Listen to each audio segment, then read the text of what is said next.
Well, it was just interesting how he had more faith than I did. So anyway, I got all the way back to the river.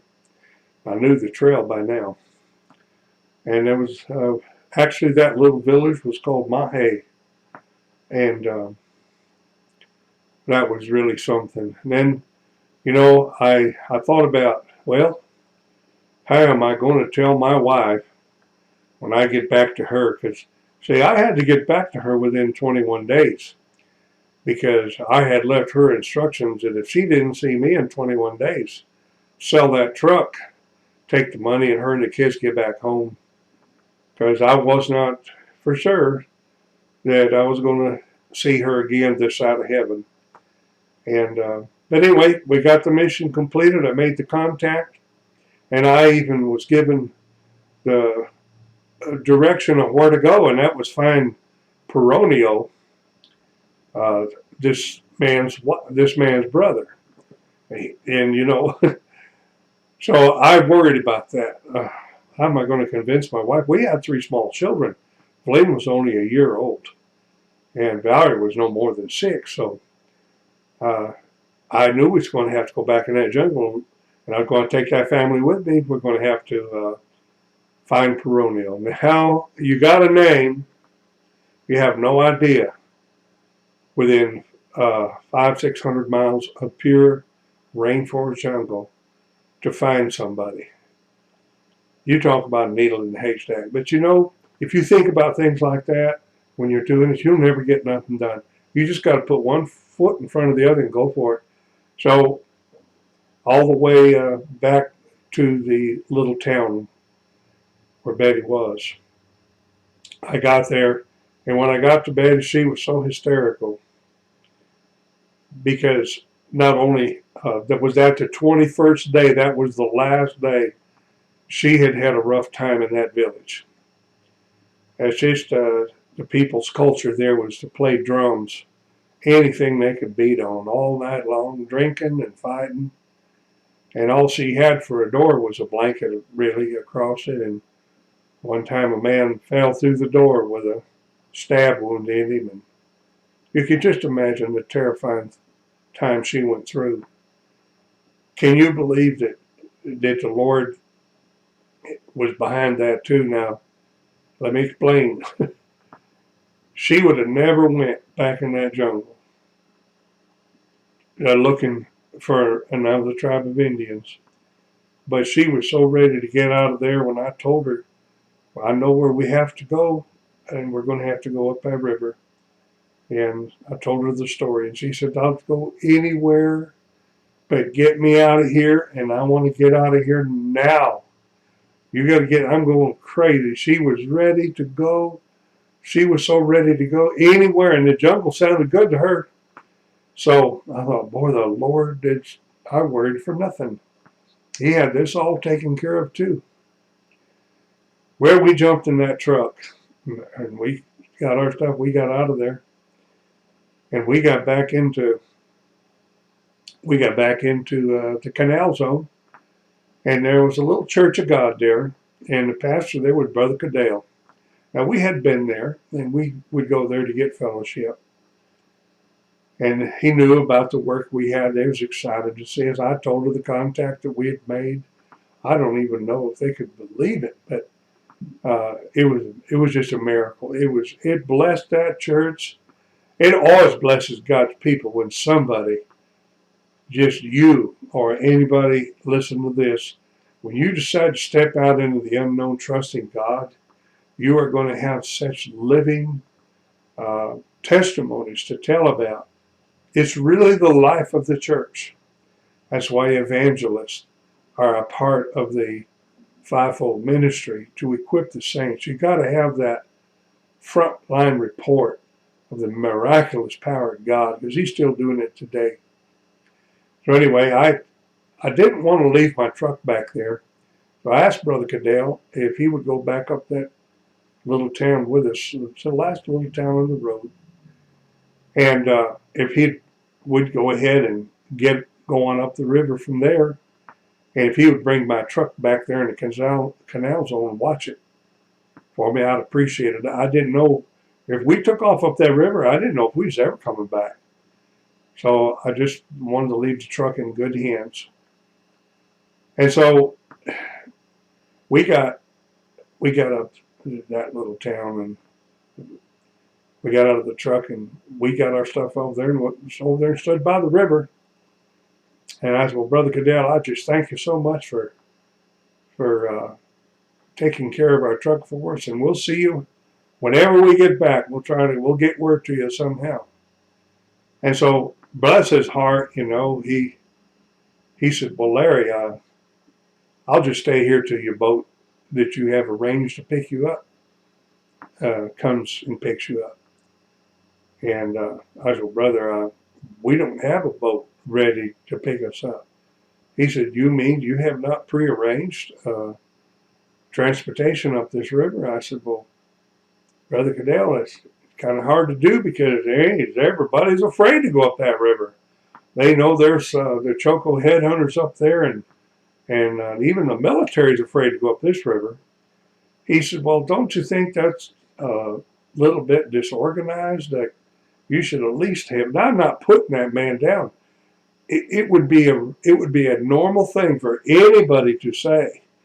He said, I can't leave just you and your wife and your children here, your babies, on the side of a river and drive off.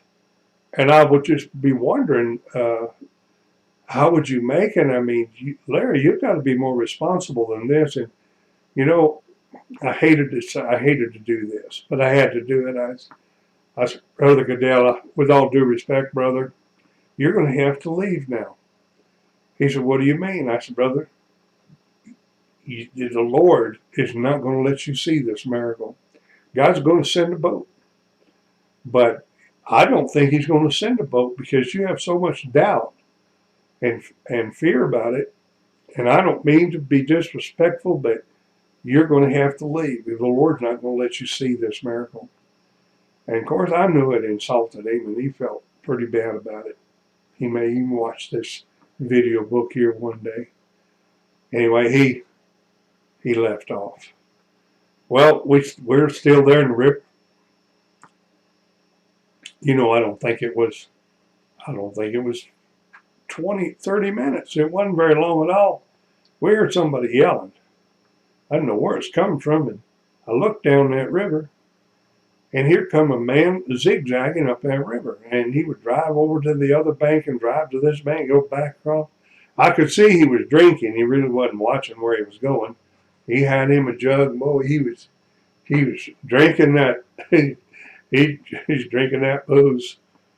Well, he was yelling and hollering, having a good old time. So he came pretty close to where we were, and I'm waving at him. I said, we're Americans, and I need a ride up that river. Boy, he pulled right up there where we were. Man, jump in this boat. Now, this boat was not a flat bottom boat. This was a dugout. This was a hollowed out log. It was a big one. And he had rigged him an outboard motor in the back of that thing. I could see he had plenty of gas. But what I didn't like to see is he was drinking one bottle. He had another bottle in the bottom of that boat. But you know what? There's an old saying, beggars can't be choosy. I just by faith put my family in there, and we got in single file. Now, we didn't sit on those seats because that would have made it too top heavy. So we sit right in the bottom of that dugout. Now, folks, I don't know where I'm going. All I know is I got to go up that river. He loved it. This man, he's shouting. He said, boy, he said, I'll show you how good I am with this boat and this motor. And we took off. Next thing you know, it got dark. Well, remember I told you about the high water coming and these logs men cut down. That's high water brings logs down. And boy, we started going down, and I mean logs. Trees were coming down this river. It was a high water. It rained upriver. Didn't rain where we were, but it rained upriver. And that river was rising by feet. And these logs were tumbling end over end. And he was showing how he could drive between two logs. Listen, these logs were some of them as thick as this room here, 20 feet through. Huge trees and logs. needless to say, Betty was petrified. I was petrified. The kids thought it was fun, I guess, but listen, we didn't have no life jackets. It was in the dark, and he drove all night long. He's drinking and driving up that river, but you know what? He wasn't hitting nothing. But to know that's what the Lord sent, and that's what the Lord provided, and it's amazing to me how, the scriptures talk about that wine is a mocker. That means it's a kind of a copy. It's not the real thing, but it's a fake high, and it also produces fake courage. And though you think about that this man he was fearless, kind of like somebody filled with the Holy Ghost, but his courage was not coming from the Holy Ghost, but the Lord was using this man. Well, I had a long night. You know how long we traveled up that river? It ended up 3 days. 3 days and 2 nights, I believe. We tried to stop one place. Mosquitoes were so bad they invaded us. Betty and I had to lay across the children. And we didn't have no mosquito repellent in those days. And we had just the stuff that to make it in the jungle. I didn't even know how to make it in the jungle those days. This was going to be a time to learn how to do a lot of things. But we didn't stay on that bank too long. And he just kept drinking. He just stayed drunk. Well, we kept going up that river. How far? Well, I don't know. All I know was we got to go until we stopped. I didn't know if we was going to go 3 days or a week. But I sat there and I had a lot of time to think. And I thought back to a time when I was a little boy, going up that river. My mind kind of went back to when I was a little boy, about 8 years old. All this began about how I became a Christian in the first place. And it was during a Christmas when I was around 8 years old. And, my dad, he didn't believe in resurrected Jesus. He didn't really believe in the Bible. We had no church life. We had no upbringing in godly matters. And so I was just more or less raised with a father who was just one of the best men that ever walked this planet. Built a business. He was an individualist. He didn't depend on handouts, didn't depend on nobody. He did it with his own hands. But he didn't believe in God. He didn't really ever lead us in any kind of instruction about trusting the Lord or anything. But I had a desire in my heart to meet a great man, and that great man was Santa Claus. And my dad told me he was real, and every Christmas he would come, and I wanted to meet that man. And I made up my mind when I was about 8 years old that Christmas. I made up my mind, I am going to meet that man, and tonight is the night. I got to see. This man's a good man, and no one's ever seen him, but I've got to see this guy. So we went to bed at Christmas Eve. You're excited. You see the presents under the tree, but I was not excited near as much as about those presents as I was about meeting Santa Claus. Well, when I figured it, he saw us all in bed. Mom, hey, good night. Got to get a good night's sleep because he's got to come and get up early in the morning and see what he bought you. Well, as soon as that lights got out and it was quiet for a little bit, I got over to that window. I put on my little coat. I opened that window and I climbed out that window. Now, this was up in Kalamazoo, Michigan. And of course, we're down there in Corlott Street. It was just actually above Parchment, Michigan, but right there in the Kalamazoo area. And it was about 2 feet of snow. And I chomped through that snow and I got out there by a big old tree. And I thought, I'll see him from here. I'll be able to see him from here. Well, little child like that, in freezing cold weather in the snow, I did the worst thing you could do. And it was a miracle of God that I'm here to even tell you this story. But I fell asleep in that snow waiting for Santa Claus. And thank God my dad went back in to check on us kids, make sure we was all asleep. and he saw one bed empty. He went over there and he saw that window open. He could see my foot tracks in that snow, and boy, he beat it. He got out that door and started looking for me. Well, he found me asleep. He picked me up and brought me into the house and finally got me awake, because that's a death sleep. You go to sleep in the snow and freeze, you never will wake up. And freezing, it makes you sleepy. That's one of those first effects. You don't go to sleep in freezing cold weather. Anyway, just a child, didn't know better. He got me awake. I was shivering so bad and freezing cold and trying to get me thawed out. Well, he says, what in the world were you trying to do? What are you doing out there in the snow?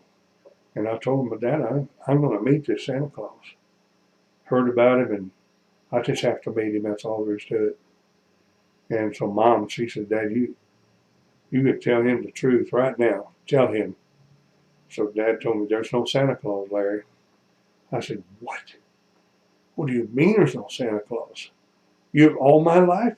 Of course, it's only 8 years of it. But you told me there was a Santa Claus. He said, I know, but it's just something parents tell their children, that as a matter of fact, there is no Santa Claus. Well, in the next couple of days, I found out there was no Easter Bunny. There was no Tooth Fairy. And you know what? A lot of kids, they might have got over it, but I didn't get over it. I was brokenhearted that I'd been lied to, but it broke my heart most. Now there is nobody. There's nobody out there. And Satan, from that year on, started hardening my heart. I linked God, Jesus, angels, the Bible, everything about the unknown, about the Lord. I put it all into one category. It's just all a lie. And Satan made that lie grow. My heart got harder and harder and harder. And that's the way I was all the way in through the Navy. After I become of age 18, spent 4 years in our Navy aboard a ship, sailed overseas, boarded a guided missile cruiser, the Oklahoma City. I met Betty, got married. She didn't really believe in the Lord either. She at least had been to a church. I never even had been to a church. I think one time I remember they said, if you go to the church, they'll give you a pen, a neat little pen, and I don't know, a writing pen like a ballpoint pen. So I said, is that a fact? So I went down to that little church, and at the door, sure enough, a guy come out and handed me a pen. Well, I never did go into church. I just took the pen and ran home, And I don't think that's what they thought you might go to the church. I didn't go to them churches. And but the only time I did go, Betty, after we lived together, see, it wasn't like I am now. I was just like some of you. I was living with a woman that I loved, but I didn't believe in marriage. Marriage was for those people that believe in the Bible. That was a God thing. And being I was an atheist and didn't believe there was a God, I didn't believe. I didn't believe in any kind of a power outside of the visible realm. I was the closest thing to what I believed in is what I could see in the mirror. I did not believe in some power outside of the visible world at all. And and there is, Betty wanted to get married in a church, so there at Corpus Christi, Texas, we went and got married in a Lutheran church. It was me and her mom and dad. And I even had trouble doing that, but when I did get married in a church, I didn't really want, but it was for what Betty wanted, so that's the way we did it. And I do remember another time that I had to have something. There was still something in me that wanted to believe in something. And so in front of our house there in Cortland, we had the most beautiful big lilac bush. And it was like a hedge of lilac bushes. And I had a neat little hidden fort inside of that lilac bush that I had hollowed out.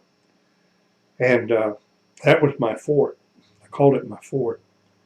And there was one place inside my fort where the sun there was a hole, and at a certain time of day that sun would shine right down inside my fort. And I put a nice little flat rock there, and for many days, maybe a week, I carved now I was going to school and everything then, but this was just something secret. I didn't let nobody know about this secret. I was making me this little doll. I'd carve on that doll, and I'd just making me the perfect little doll, the little image. It looks like a little man. And the day was going to come, like, this is going to bring me good luck. This is going to be my good luck charm. People have different things. They have rabbit foot. Some people believed in a horseshoe. But I want something that I could ask for to bring me good luck. And so it's amazing how that was in my heart. But the day came when I was finished, and I set that little doll on that flat rock, and I was waiting for because I knew about when that sun's going to shine through and throw a beam down on that little statue. And I thought, when that happens, then I'll ask this thing to bring me good luck. Well, the sun came and shone down through that hole in that lilac bush and showed right down on that statue.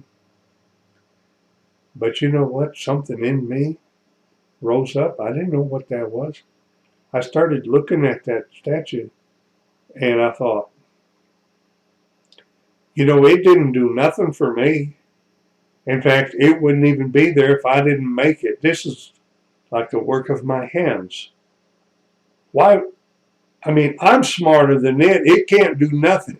It can't carve or do nothing. At least I could carve it with my hands, and it didn't. Suddenly, now I understand it was a revelation from God. But He opened my eyes to see that is a work of your hands. That's not what you're looking for. And I got angry, and I took that thing and I smashed it. I said, well, there is no God. There ain't even a good luck charm. There's nothing that can help me, make good things go my way. Well, time went on, got married, like I told you, got back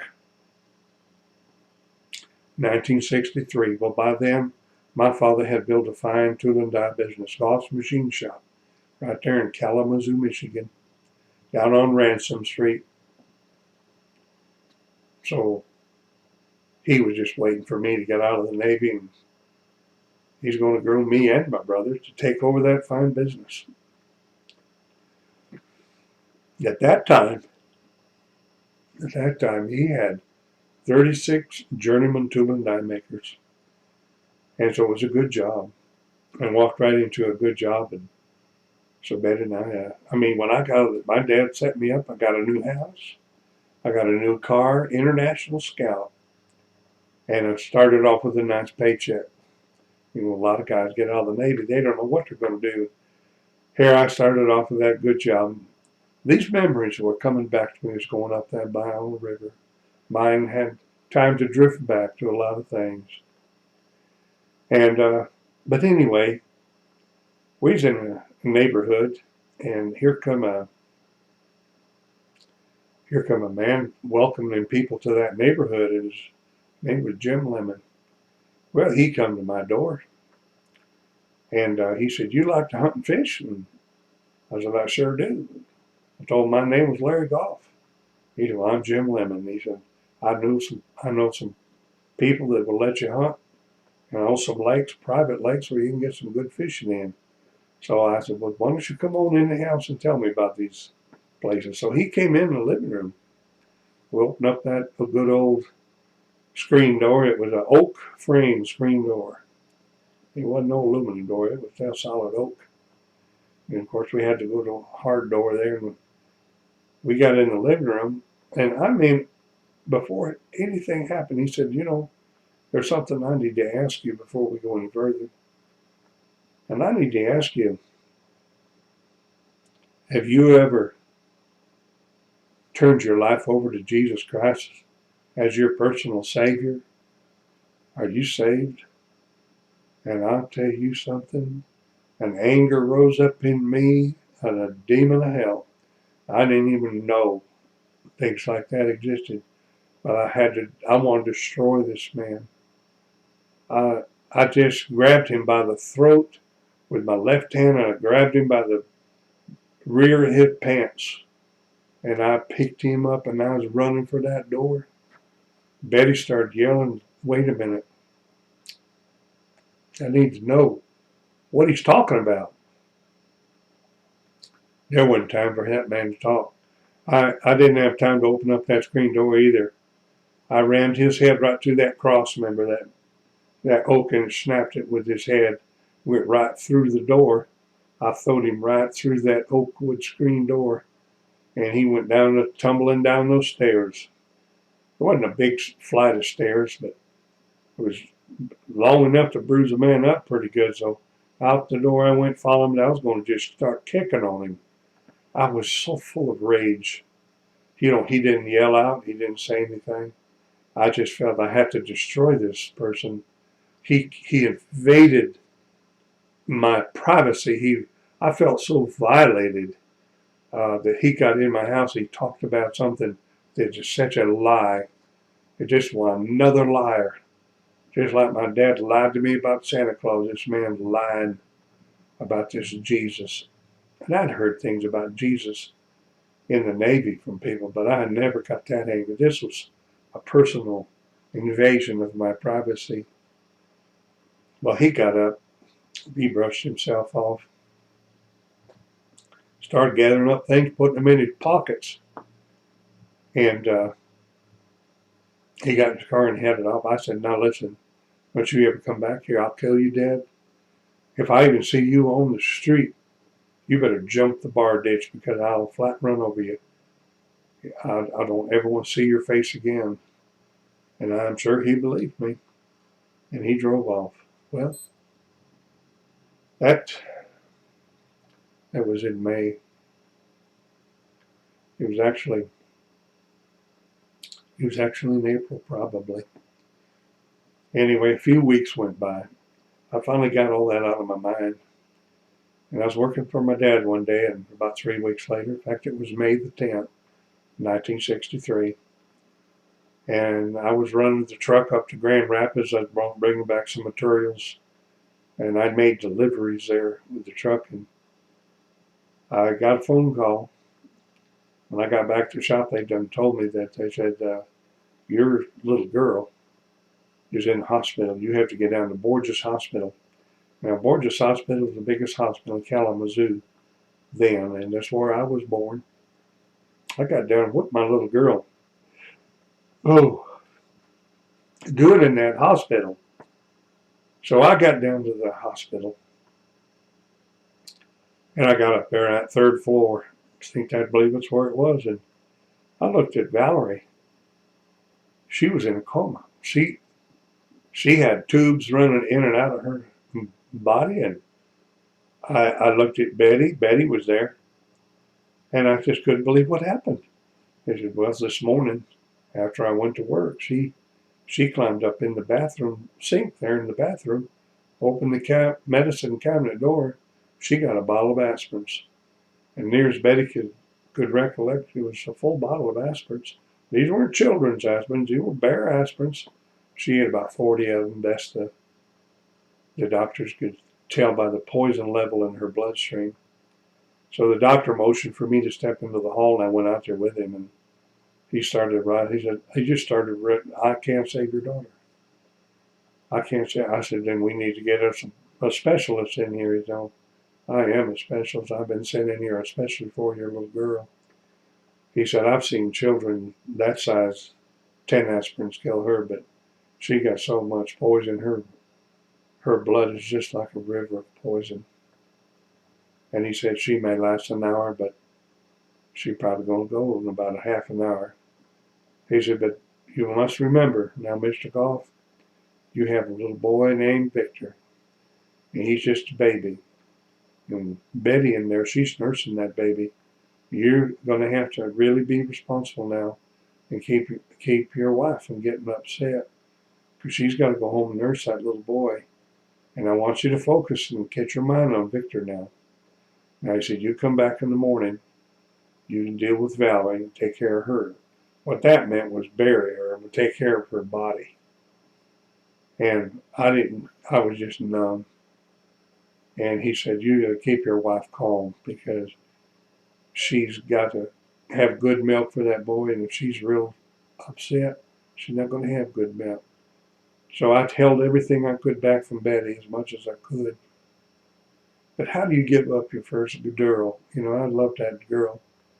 And I just wasn't ready to just give her up like that. It was just too sudden. Well, Betty had left Victor at the neighbor's across the street to babysit. Well, she got in the hospital. She got in there late because she didn't have a car. And it was actually this neighbor who told Betty that she had to get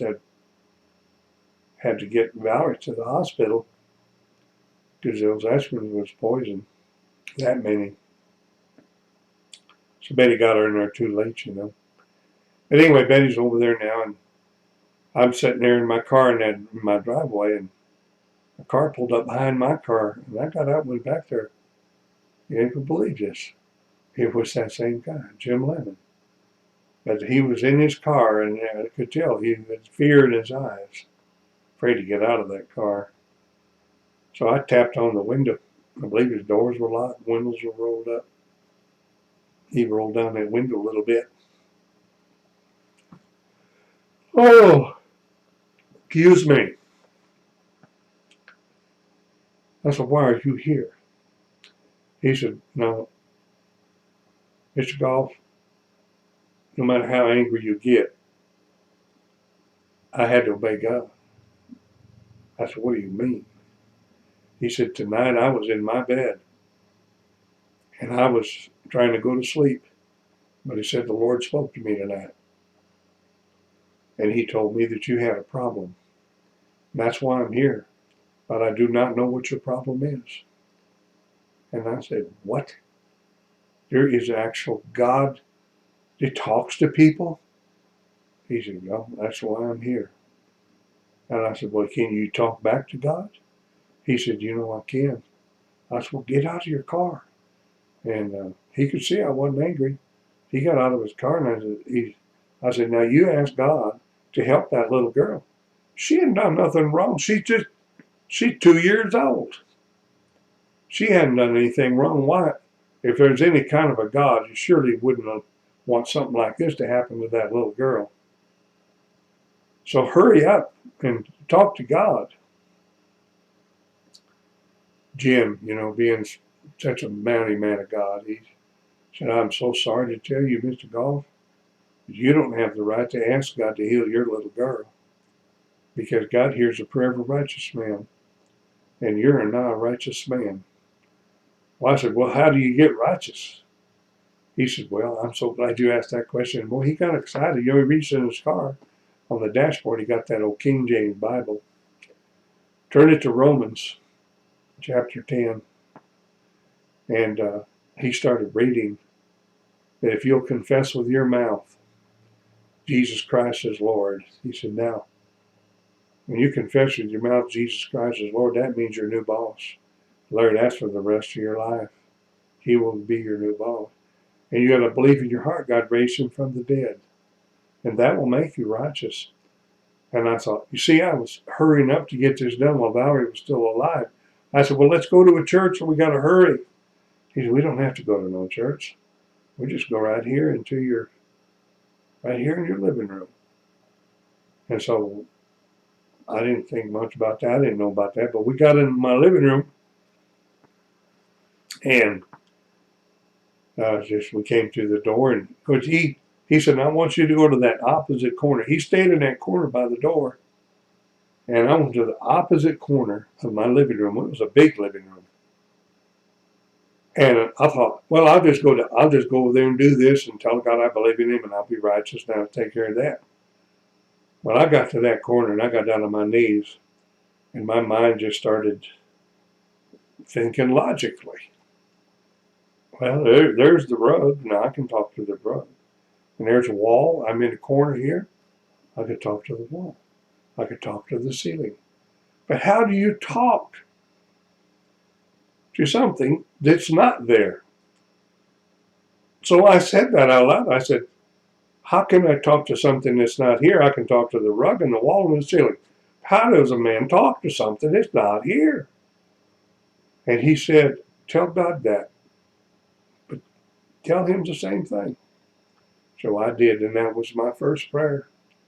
I said, God, I don't believe in you. I never will believe in you. Jesus, I don't believe in you. You know I never will believe in you.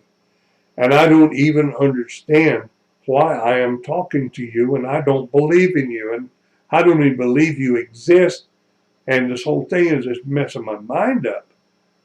But something came in my mind so strong. I didn't realize it at first, but my mind went back through my life.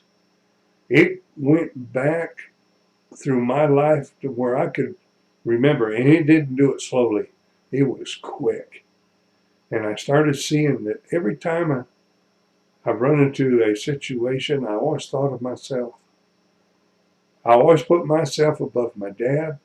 I always put myself above everybody, even the people I loved. It was all about me. It wasn't about nobody else. And I could see nothing but selfishness, stingy, everything was self-righteous. Everything was about me. It was about nobody else.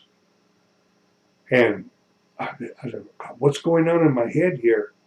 I'm thinking these things like this.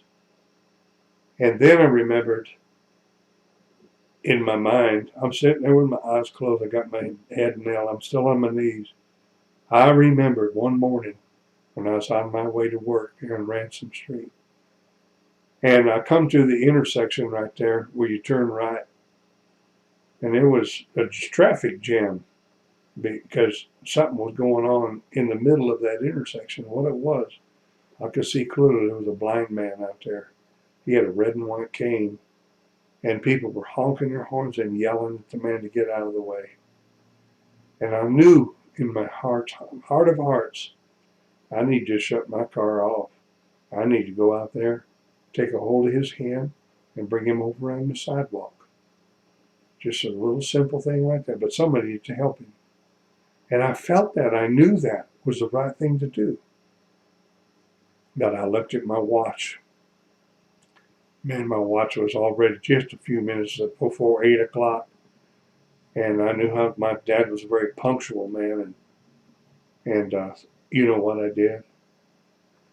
I drove around that man and left him standing there like everybody else did, who was in a hurry, thinking about themselves and what was best for them. But nobody thought about what was best for this old blind man with the red and white canes, lost and terrified out there in the middle of all that traffic. And you know, when the Lord brought that memory back to me, I mean, it was in such graphic detail, I could do nothing but weep. And then I knew this has got to be Jesus who's doing this in my head. And I cried out and I said, Jesus, I'm so sorry for leaving that blind man there. Please forgive me, Lord. It bothers me to this moment. Think about it, that I left that man there. To knowing that it was probably the Lord. Now I know how he talks. He put it in my mind to help that man. And I didn't know Jesus well enough to obey him. But boy, when I said those words, when I said, Jesus, I'm sorry. I'm so sorry I left that blind man standing there.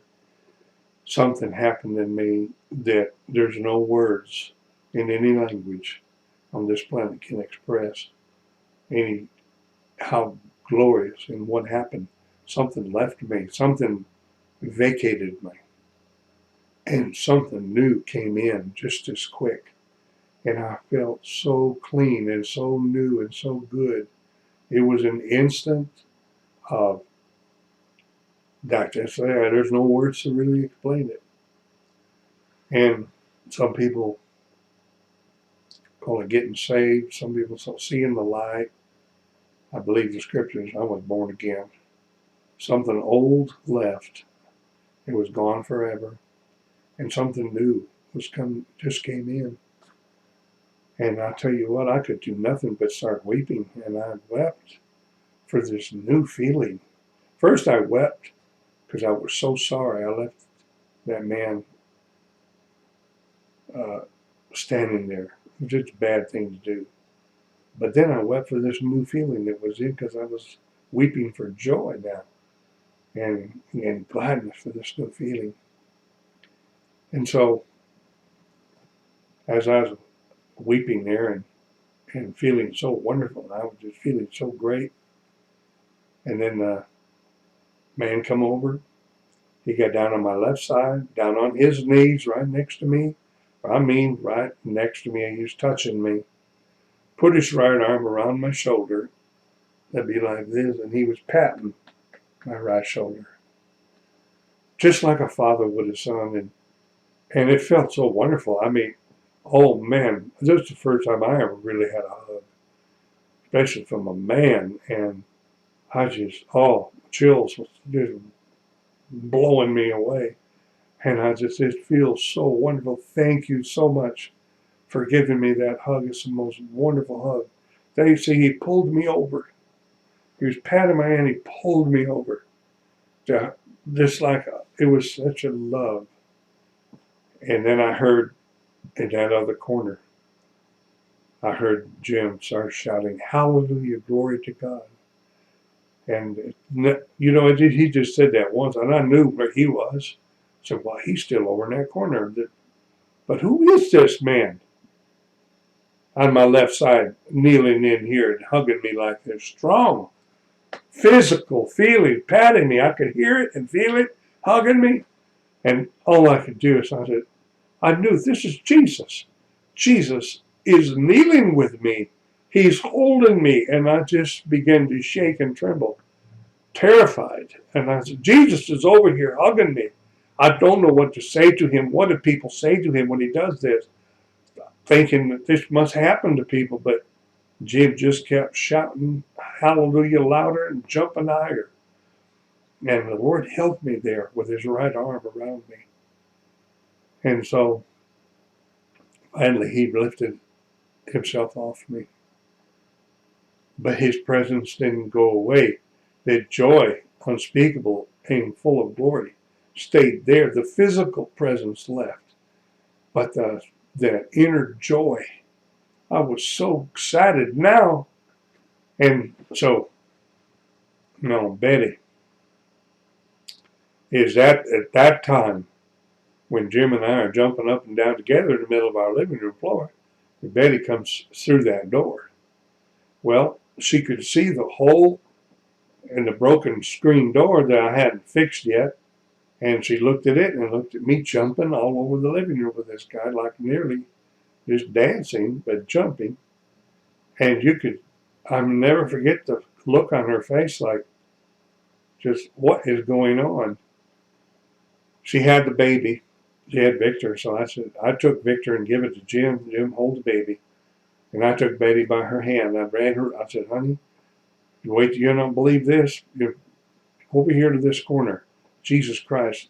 He actually lives right here in the corner of her house. Been here. We just didn't know it. And she said, what? So I could see where my knees were in the carpet and where I had prayed. And I thought, you just have to put your knees exactly where my knees were to make this work. And I got her knees there. I got her in a position the closest that I could remember my position was.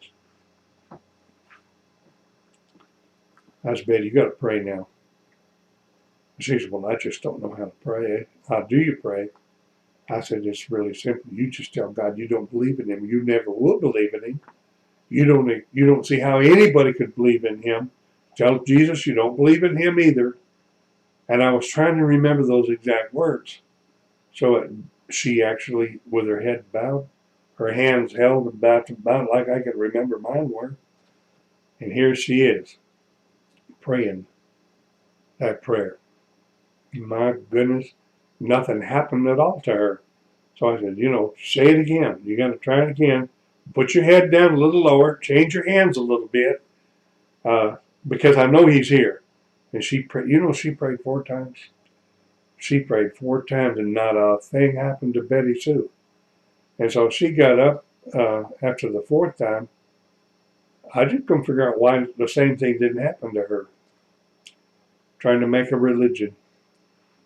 And she went over and she wanted to know what. She asked Jim, what'd you do to my husband? She got Victor back. And she was kind of like, what, did you make him sick or something? So he sat down with her with a lot of patience and love. And he read the same scriptures. Romans, called the Roman road. And anyway, so Jim left. Well, the next morning, we're headed off to the hospital. And I knew in my heart, I just felt it. Well, she's gone. But there was a peace in me about that. It passed all understanding. It passed my own understanding. I just had a peace with, I knew God was real. I knew Jesus was real. You could, listen, not only did I believe it in my heart, I don't know why the Lord chose me to give me a physical manifestation. I didn't do anything to deserve that. God chooses to do that the way he wants to do it. He's God. He can do what he wants to do. But I knew I didn't have to be taught that God takes care of children, especially that small. And so I had a peace. I know where she is. She's with Jesus. Wherever that is, Valerie's with Jesus. But I'm still going to have to face a bitter pill of burying my first child.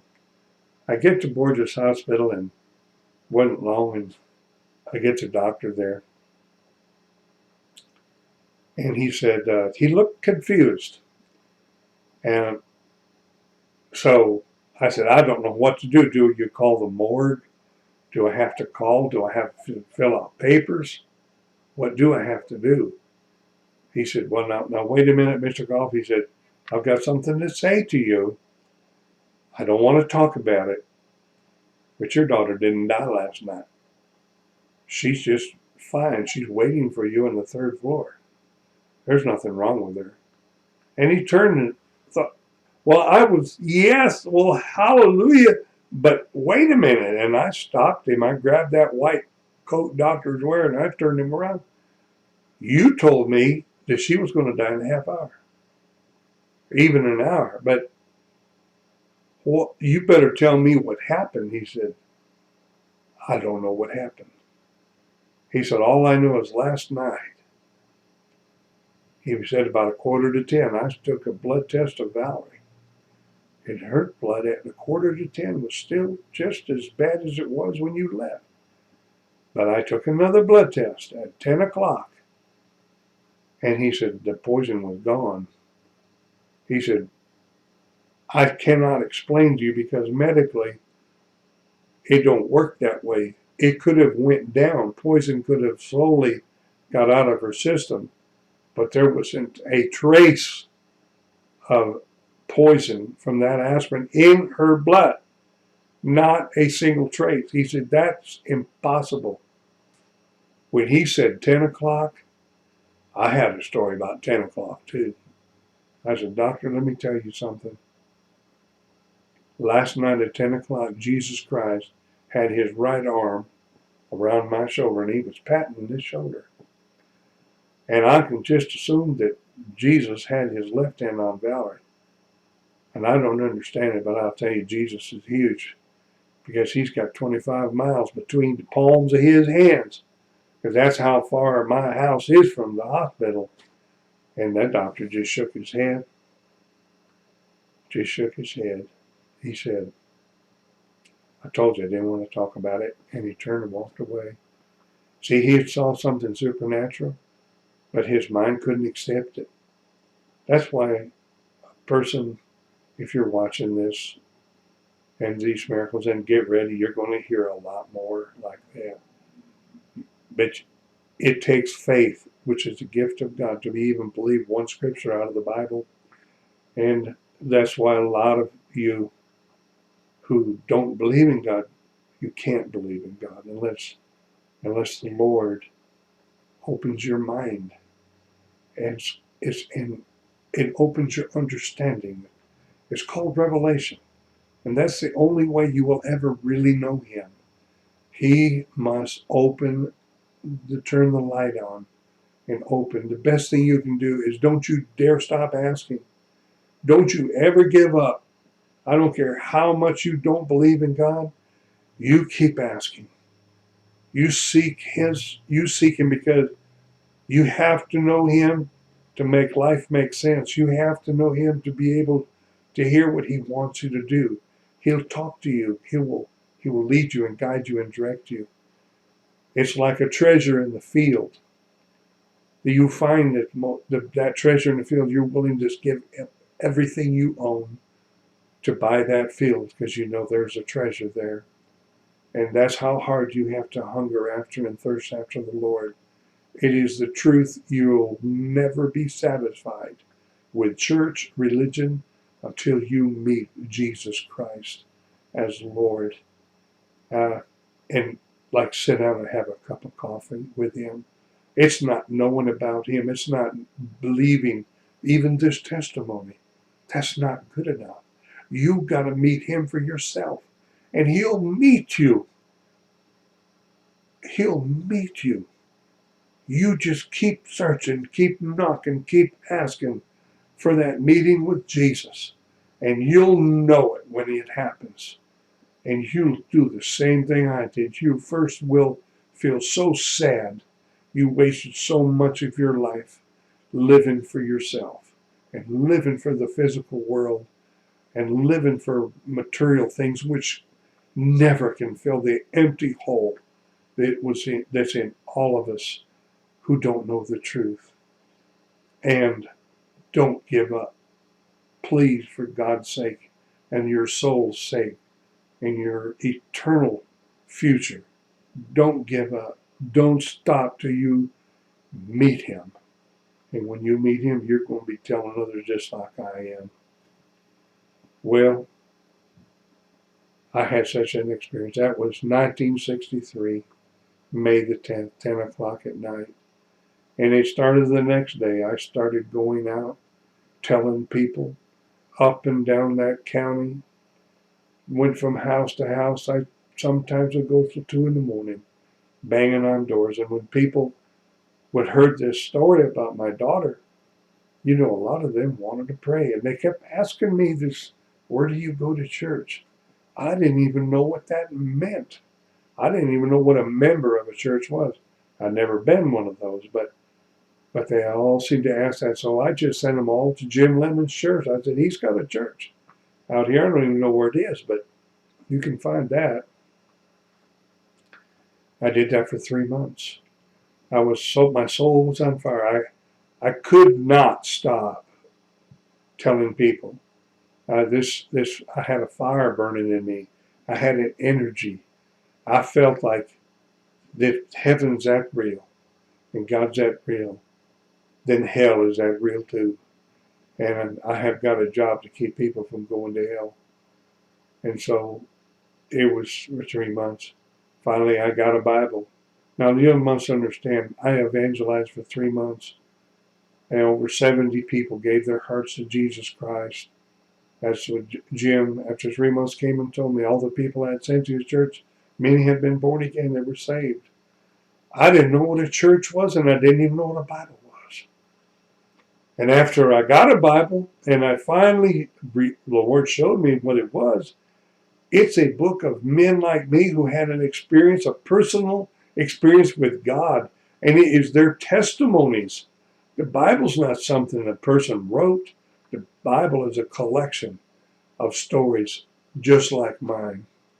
Just like mine. In fact, Jim, when he brought the Bible to me, you know what?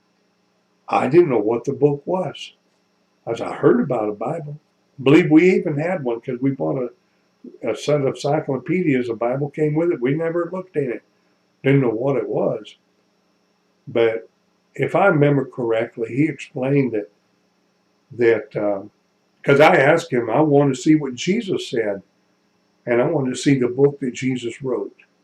But he told me, unfortunately, Jesus did not write anything in the book. But so I thought, well, these men, I don't know who these men are. These are, my goodness, how long ago was this book written? He said, well, and he explained it so coolly. He said, you just had experience with the Lord, and you've been telling people that experience. Now, if that experience, if you couldn't have gone and seen these people and told them personally, if you wrote down and sent it to them in a letter, would it be just as important? I said, well, sure. I said, even if you was on the other side of the world and you wrote down your experience, would it be just as important? I said, absolutely. And he said, well, these men had the same kind of experience you had. It wasn't exactly the same. Every one of them was different. But they're not here to tell you face to face, but their story, their testimony is just as powerful as your testimony. And that's who these men are. They're your brothers. They're your family. All these men, even in the Old Testament, these prophets, they all had a personal encounter with God, and every one of them was different. And so this is your fellowship. These are the men who would know what you're talking about. So on that basis, I read the Bible, but Matthew, Mark, Luke, and John, I quoted scripture that Matthew said, Jesus said, Mark said, Jesus said, John said, Jesus said. And that's how I read it until years later, where I now know those testimonies are accurate. I know translators can change the idea here, maybe put a little bit of it don't make no difference. You read that scriptures, those scriptures are real. They're testimonies.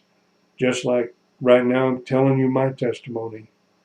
Golly, can you imagine Matthew, Mark, Luke, and John, and Paul, and Jeremiah, and all the prophets being able to talk to you on a video like this?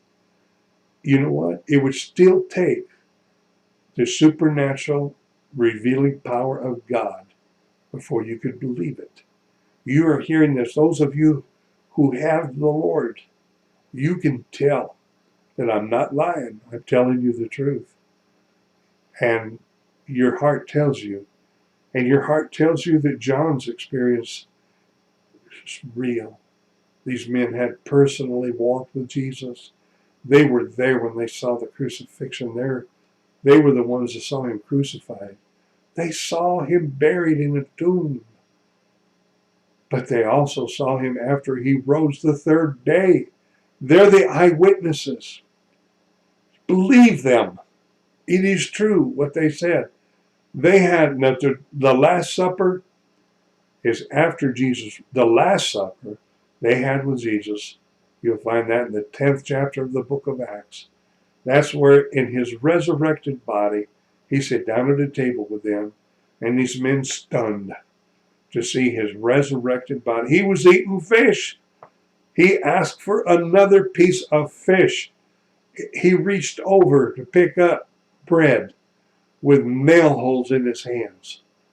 They could see the thorns that had been around his head. They saw a hole in his side where the spear had been thrust. This was Jesus, but he is now in a glorified body.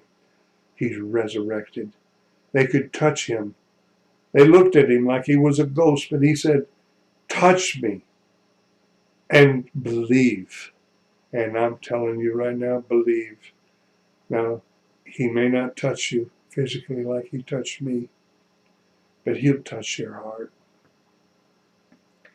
Anyway, now we're back on the river in this rainforest jungle, going up the Bayama River with the wife and kids, headed back up there. My mind had time to drift back. What put me in this position in the first place? It was that experience of May the 10th, 1963, meeting Jesus Christ at 10 o'clock at night. That's why I was there. I was still telling people. Now I was going a lot further from door to door in that little neighborhood. I'm going from country to country, tribe to tribe, and been now doing that for nearly 50 years.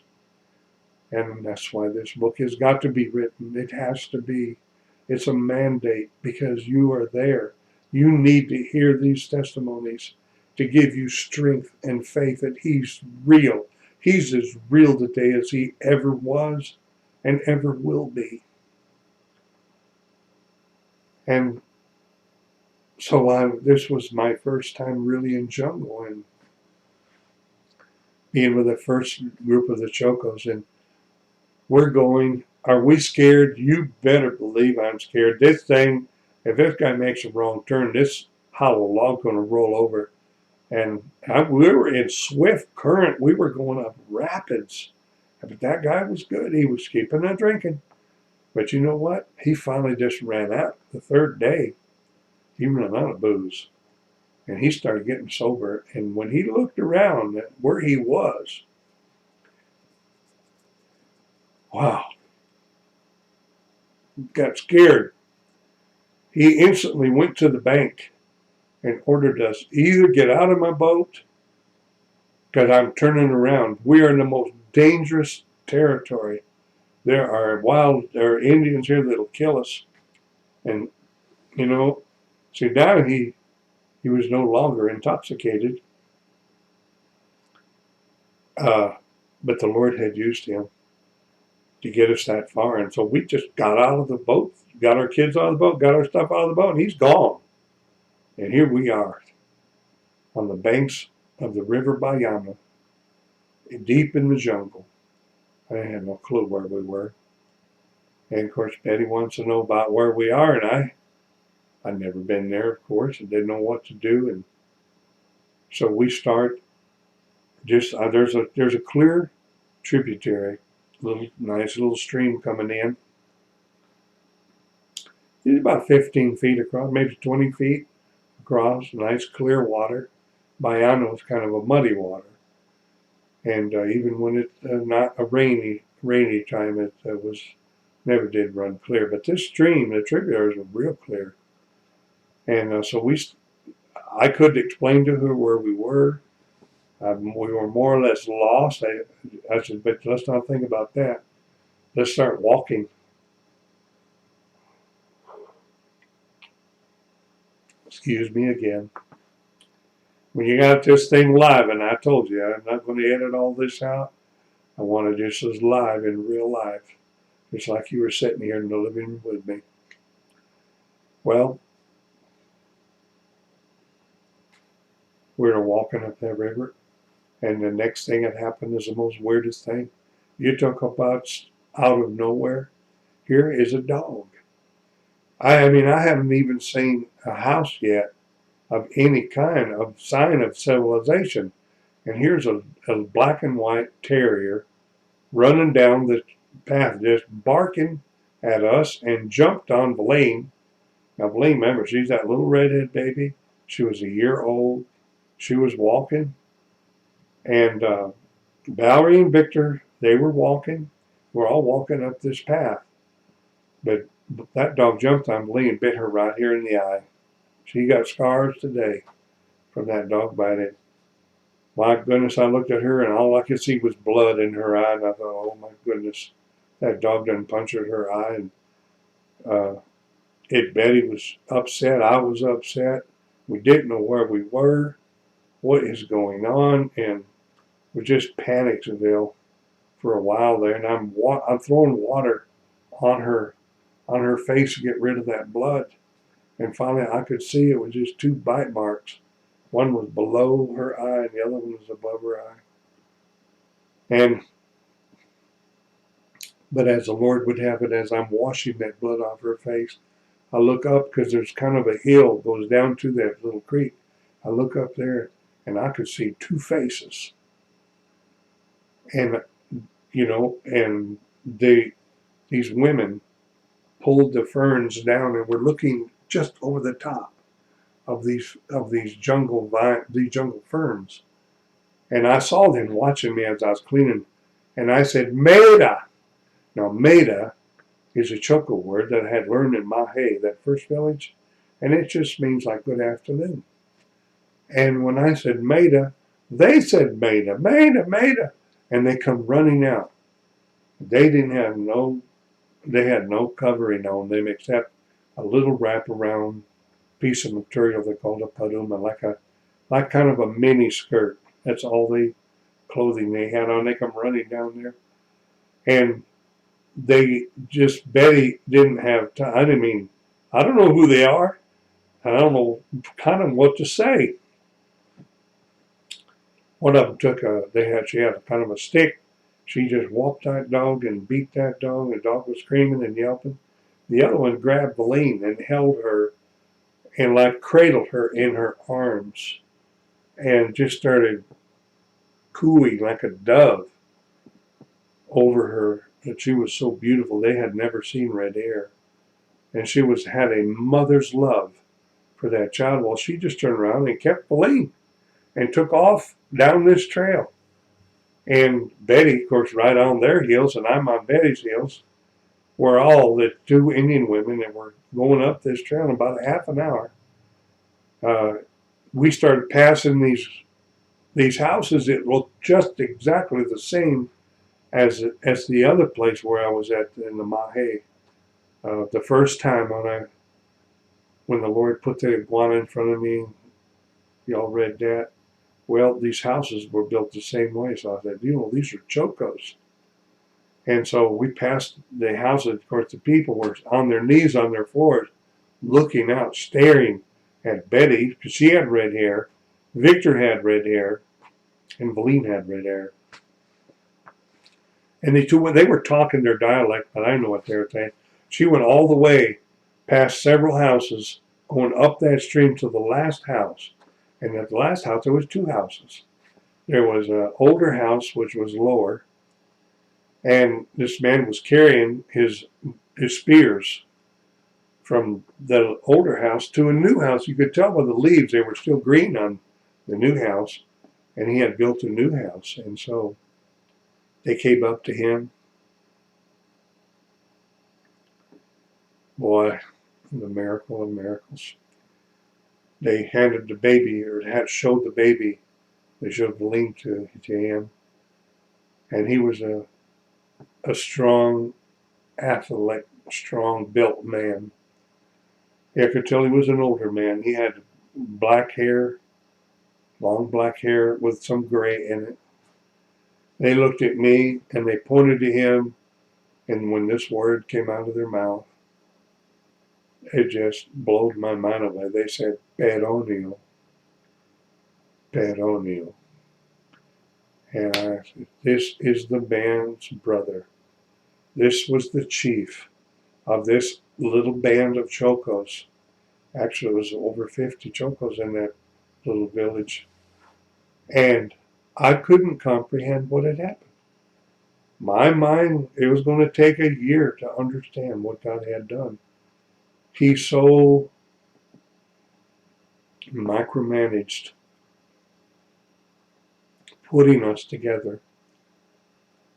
You talk about God leading and guiding. Not only were we there at the time God ordained us to be there, but he had an old house.